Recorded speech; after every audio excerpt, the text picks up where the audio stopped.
Bon, chers camarades, donc c'est une journée d'action aujourd'hui avec plusieurs organisations syndicales, CGT, FSU et les mouvements lycéens. Bon, c'est une situation quand même un peu particulière.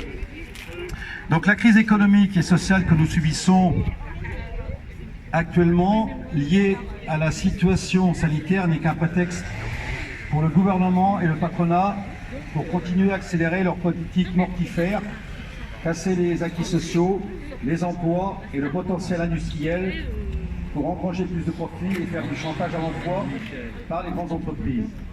Face aux annonces de licenciements et de fermeture dans tous les secteurs, métallurgie, commerce, construction, industrie, pharmaceutique et dans les services publics, l'emploi est au cœur des préoccupations des salariés et des mobilisations souvent unitaires se multiplient pour sauvegarder l'emploi et l'outil de travail. Aujourd'hui, 17 septembre, ce n'est pas une manifestation traditionnelle de rentrée, comme a pu le dire le Premier ministre. Non, Monsieur Castex, c'est une manifestation qui porte de véritables revendications. Excusez-moi. Comme toutes les autres manifestations, et d'ailleurs, beaucoup de nos revendications sont toujours sans réponse. À l'instar du Ségur de la santé, fortement médiatisé, qui n'a rien changé aux conditions de travail et à la qualité des soins.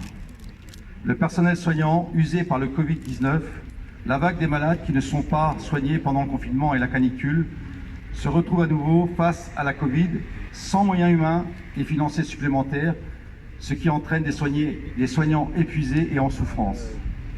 Et avoir le plan de relance annoncé par le Premier ministre, c'est ce qui a déjà été fait. C'est un plan de continuité des aides destinées aux entreprises avec exonération de cotisations et suppression d'impôts. Ces 100 milliards d'euros annoncés par Jean Castex pour relancer l'économie française après le confinement ne servent qu'en fait qu'à répondre aux demandes du MEDEF, sans pour autant répondre aux urgences sociales que connaît le pays et à la nécessaire transition écologique. Un autre projet de société doit être un plan de rupture avec un véritable plan de transformation des productions s'orientant vers le bien commun, le respect de l'être humain et la biodiversité de la planète. Un autre projet de société doit également passer par la réduction massive du temps de travail sans perte de revenus. Travaillons moins pour travailler toutes et tous afin de vivre mieux. D'ailleurs, la conférence citoyenne pour le climat avait fait des propositions dans ce sens avec une semaine à 28 heures. Malheureusement, cette proposition a été retirée sous pression du patronat. Une majorité de Français y est favorable et de plus en plus de pays abordent ce point de rupture avec le travailler plus pour gagner moins et mettre de plus en plus de salariés au chômage.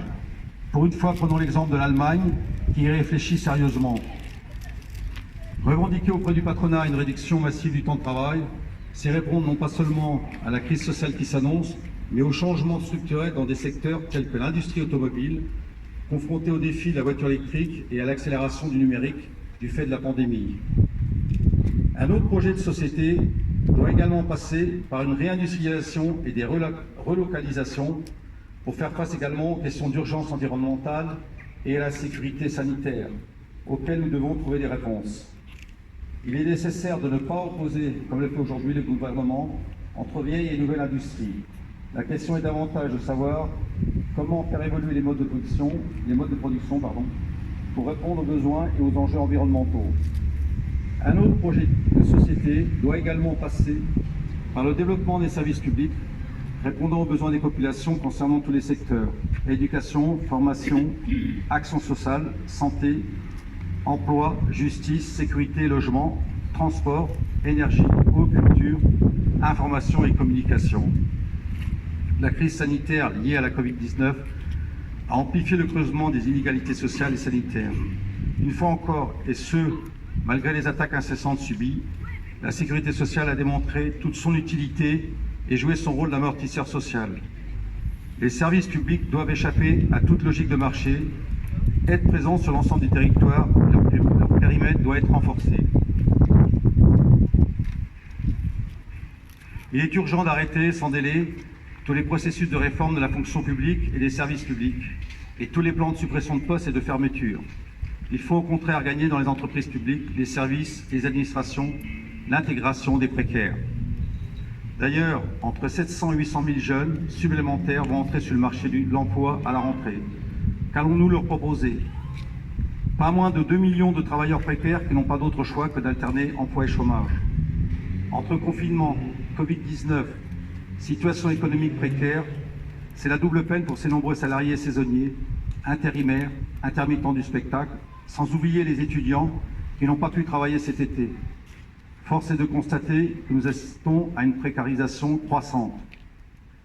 Cela doit nous conduire à agir pour obtenir l'annulation intégrale des précédentes réformes de l'assurance chômage et de gagner des mesures permettant que tous les privés d'emploi puissent bénéficier d'un revenu de remplacement. Aujourd'hui, seul un privé d'emploi sur 2 est indemnisé. Nous devons gagner aussi des augmentations significatives en termes de hausse de salaire sur les points d'indice, les retraites et les pensions, le SMIC, ainsi que les minima sociaux pour maintenir le pouvoir d'achat de chacun. C'est par ce biais que nous pourrons relancer l'économie. Venons-en à une autre réforme à combattre, celle des retraites.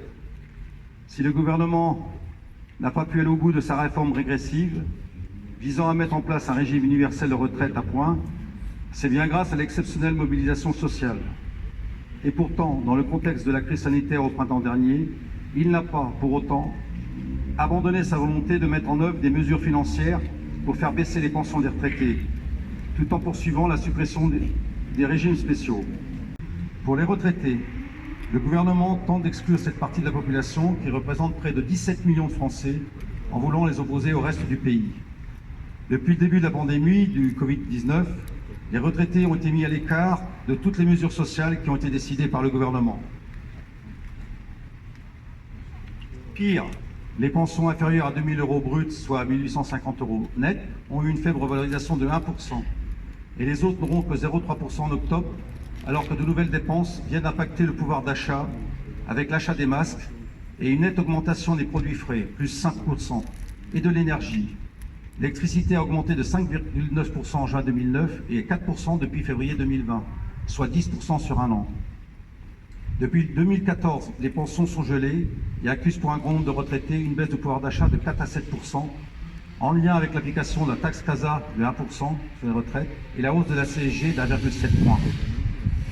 Au-delà du fait qu'ils ont payé un lourd tribut en termes de décès, les retraités sont également les victimes collatérales du système de santé par les retards pris dans l'accès aux soins qui aggravent les pathologies et le recours au dépassement d'honoraires qui exclut les plus démunis. Les mutuelles deviennent de moins en moins accessibles et peuvent représenter plus de 10% des revenus mensuels. Au lieu de rattraper les pertes de pouvoir d'achat, le gouvernement Macron met à l'étude de nouvelles baisses de revenus par une nouvelle hausse de la CSG et des mesures de blocage de revalorisation des retraites et pensions, voire à programmer une baisse des revenus des retraités.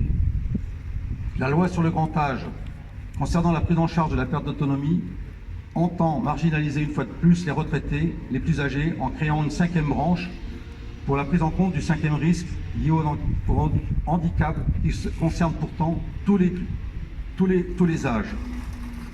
C'est la volonté politique de faire supporter à travers la taxe CASA déjà en vigueur et une partie de la CSG, avec le recours aux assurances privées et aux complémentaires, le financement pour une grande partie par les retraités eux-mêmes.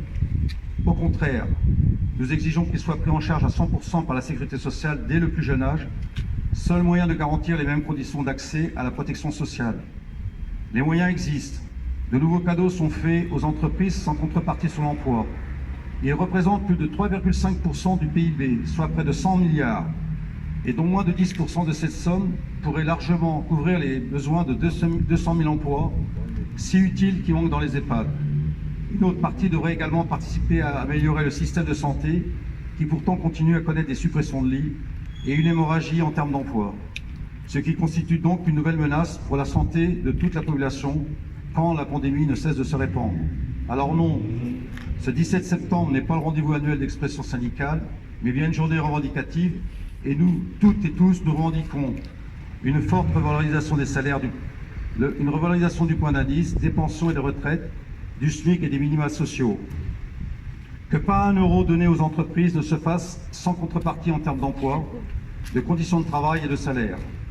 Un véritable plan stratégique de développement négocié avec le gouvernement, le patronat, les organisations syndicales, en lien avec le développement des services publics. La relocalisation des industries, comme les masques, les respirateurs, l'oxygène, les médicaments, respectueux de la planète et répondant aux besoins de la population. La réduction du temps de travail pour travailler toutes et tous, travailler mieux et vivre mieux sans perte de salaire. Le renforcement de notre sécurité sociale et de notre système de retraite solidaire intergénérationnel par répartition, avec un départ en retraite à taux plein à 60 ans. La suppression des réformes gouvernementales de l'assurance chômage et des retraites. À la suite de cette journée du 17 septembre, d'autres dates de mobilisation sont déjà en perspective. Le samedi 19 septembre, avec les marches environnementales mondiales pour la paix et le désarmement. Le samedi 26 septembre, avec les marches mondiales pour le climat. Et bien entendu, les marches des fiertés organisées en septembre et novembre. La fête du train qui aura lieu le 3 octobre à Argentan pour la défense des services publics. Sur ces actions, ce que nous savons pour l'ordre, le droit de l'homme et l'ordre, ça se rapproche. Les comités de la paix d'Alençon et de l'ordre s'associent pleinement à l'action nationale En marche pour la paix. Ils tiendront 2 stands d'information et de signature pour la pétition demandant à ce que la France ratifie le traité d'interdiction des armes nucléaires. Je rappelle que la France va consacrer 10 milliards par an à la modernisation des armes nucléaires. Traité à l'initiative de l'ONU est déjà ratifié par près de 100 pays. Donc rendez-vous est donné le samedi 19 septembre de 9h30 à 16h30, place de la Madeleine à Alençon. Le mardi 22 septembre de 9h30 à 12h30, place de la Paix à Alençon. Et le 3 octobre, lors de la fête du train et de la défense des services publics à Argentan. Merci. La carte pétition, vous avez certainement signé tout à l'heure et qu'on vous invite à déposer dans les boîtes aux lettres pour envoyer à Macron. Ce matin, plus de 300 ont été déposés à la boîte aux lettres de la poste centrale d'Alençon. Il nous faut continuer, hein. Vous avez bien vu qu'on n'est pas dans un moment fort, mais il faut savoir qu'on est aussi dans un moment exceptionnel, comme l'a dit Philippe, où dans les entreprises, il y a un rouleau compresseur. On nous martèle également à la télé sur il paraît qu'il faut dire la Covid maintenant, sur la Covid et les masques et machin et tout, et on oublie les conditions de travail, on oublie dans quelles conditions on produit. Sachez que le télétravail, les patrons se sont aperçus qu'il y avait une augmentation de la productivité des salariés de 10%. Alors vous comprenez pourquoi aujourd'hui ils sont très intéressés par le télétravail, alors que ce que les gens ont fait, c'est du travail à domicile. C'est pas du télétravail, c'est autre chose le télétravail. Donc